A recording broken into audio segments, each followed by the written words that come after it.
नमस्कार. आपण ऐकतोय प्राचार्य श्री अनंत दामोदर आठवले म्हणजेच परमपूज्य स्वामी वरदानंद भारती यांचं जीवनचरित्र, तेजाचं चांदणं. आजचा भाग आपला चाललाय 5वा. अनंतराव, ब्राह्मणाचं पोर, संस्कृतात नापास. इंग्रजी 4थीच्या 6माही परीक्षेत स्वारी इंग्रजीबरोबरच संस्कृत विषयातही अनुत्तीर्ण झाली. प्रगती पुस्तकातल्या नोंदी दादा फार बारकाईने बघत नसत, पण त्यांनी नेमकं याच वेळी ते पाहिलं. राधाबाईंनीही यावेळी संधी साधली. थोड्याशा दबलेल्या आवाजात राधाबाई दादांना म्हणाल्या, आपण इतके लाड करता, आता तो अभ्यासाकडे दुर्लक्ष करतोय असं वाटतंय. दादा म्हणाले, राधा, अगं त्यांनी जीवावरचं केवढं तुकडं काढलंय पाहिलंच ना तू. तरीही मी त्याला एकदा सांगतो, पण तू मात्र त्याला परस्पर रागावू नकोस. दादांनी सहीसाठी प्रगती पुस्तक समोर धरीत म्हटलं, अनंतराव, इंग्रजीबद्दल मी काही म्हणत नाही, पण ब्राह्मणाच्या पोराने संस्कृतमध्ये नापास व्हावं हे कसं काय?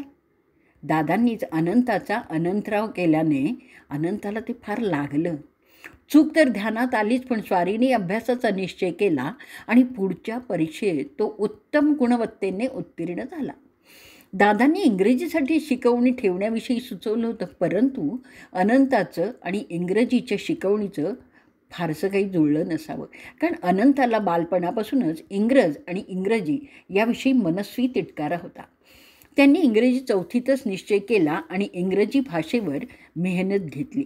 त्यानंतर मात्र इंग्रजीत नापास होण्याचा प्रसंग त्याच्यावर कधीच आला नाही तर त्यापूर्वी सर्व परीक्षांमध्ये इंग्रजी विषयाला लाल रेषा कधी चुकलीच नव्हती.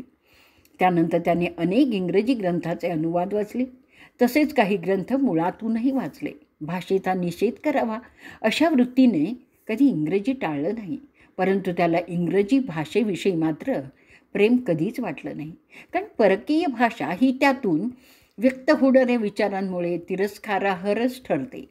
भाषापाठोपाठ विचार, आचार, संस्कृती असे इंग्रजांचं सर्वच हळूहळू बरं वाटू लागतं आणि जे स्वदेशी ते त्याज्य, बुरसटलेलं वाटायला लागतं. आजूबाजूच्या तथाकथित सुशिक्षित म्हणून वावरणाऱ्या व्यक्तींचं अनंतने केलेलं हे निरीक्षण असल्यामुळे त्याला इंग्रजीची गोडी कधी वाटलीच नाही. अनंताला गाण्यासाठी दादांनी सुप्रसिद्ध गवई नारायणराव थिटे यांच्याकडे पाठवलं. ते सुप्रसिद्ध गायक गायिकांना शिकवणारे नामवंत गुरु होते. त्यांची शिष्यमंडळी श्रीमती शांता आपटे, जगन्नाथ बुवा पंढरपूरकर यांच्यासारख्या मातब्बर गवयांचा समावेश होता. शिकवणीसाठी ते घरी येत असत. त्यांनी अनंताला देस रागातील सरगम आणि मै भुली जाने बाट ही गवळणीच्या धाटणीची शिकवायला घेतली होती. ते अनंताला गायन शिकवण्याचा प्रयत्न करत होते. अनंताला संगीताची अंगभूतच जाण होती, परंतु गायकीसाठी गळा तयार करायला पुष्कळ वेळ लागला असता. अनंताला वाचनाची गोडी होती, त्यामुळे वेळ जास्तीत जास्त वाचनात व्यतीत करावा या इच्छेने गायकीकडे अनंतांनी फारसं लक्ष दिलं नसावं. संगीत शिकण्याचा नाद 1.5 ते 2 महिन्यातच संपुष्टात आला. याच वर्षातील एक प्रसंग आहे. अनंता संस्कृत विषय पक्का करायचा या जिद्दीने अभ्यासाला लागला. व्याकरणाचे जुजवी पाठांतर केलं, संस्कृतचा शब्दसंग्रह वाढवला, भाषेचं सामान्य व्याकरण समजावून घेतलं. तसंच त्याने भाषेची प्राथमिक ओळख जिद्दीने, नेटाने रोज 8 ते 10 तास अभ्यास करून पक्की करून घेतली.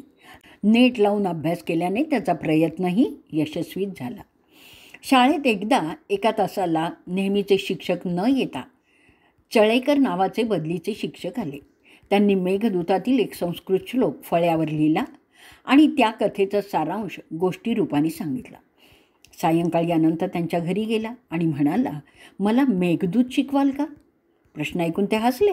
वेडा आहेस का? अरे तो ग्रंथ BA साठी नियुक्त आहे. सध्या तुझे नेमलेले पुस्तक आधी तयार कर. अनंतनी दादांना विचारून मल्लीनाथी टीका असलेलं मेघदूत बाजारातून विकत आणलं आणि तो ते वाचायला लागला. पण काही समजेच ना. दादांना विचारलं. ते म्हणाले, मला काही सांगता येणार नाही, पण तू गिरवाण लघुकोश आणून काही जमतंय का ते बघ. कोश आणला, पण क्रियापदांची विभिन्न रूपं त्यात कशी असणार? रोज त्या ग्रंथाशी झटापट करून निर्माण झालेल्या शंका संस्कृत अध्यापकांना विचारून मेघदूताचा सर्व अभ्यास 5व्या इयत्तेत उत्तीर्ण होण्यापूर्वीच पुरा झाला. अनंतची ही जिद्द दादांच्या शब्दात निश्चय ज्याचा कधी न ढळे की जैसा अचलगिरी या जातीची आहे. संस्कृत भाषा फारशी येत नसतानाही कुणाच्याही मार्गदर्शनाशिवाय विदग्ध काव्याचं पांक्त रसास्वादन करणं हे सामान्य बुद्धीचं कामच नाही आहे. त्यासाठी अलौकिक प्रज्ञाच विद्यमान असणं आवश्यक आहे. सरस्वतीचं वरदान लाभलेला अनंता दादांसारखा शीघ्र कवीच होता. वाड्यावर रोज भिक्षेकरी येत असत. त्यातच एक संस्कृत जाणकार भिक्षेकरीही नित्य यायचे. ते रामदासी होते. अनंता भिक्षा वाढायला पुढे जात असे. भिक्षेकरी रोज एक नवीन संस्कृत श्लोक म्हणायचे. अनंता ताबडतोब त्या श्लोकाचा मराठी अर्थ त्यांना सांगायचा आणि ते खुश होऊन भिक्षा घेऊन जायचे. लगेच अनंता आता दामोदर आश्रमात जिथे देवघर आहे ना, ती पूर्वी दादांची लिखाणासाठी बसण्याचीच खोली होती. तिथे जायचा. कागद पेन्सिल घेऊन ऐकलेल्या श्लोकावर मराठीत समश्लोकी रचित असे. दुसऱ्या दिवशी भिक्षेकरांना आपली कविता वाचूनही दाखवायचा. असा नित्याचा परिपाठ असायचा. हे सर्व छगन कौतुकाने पाहायचा.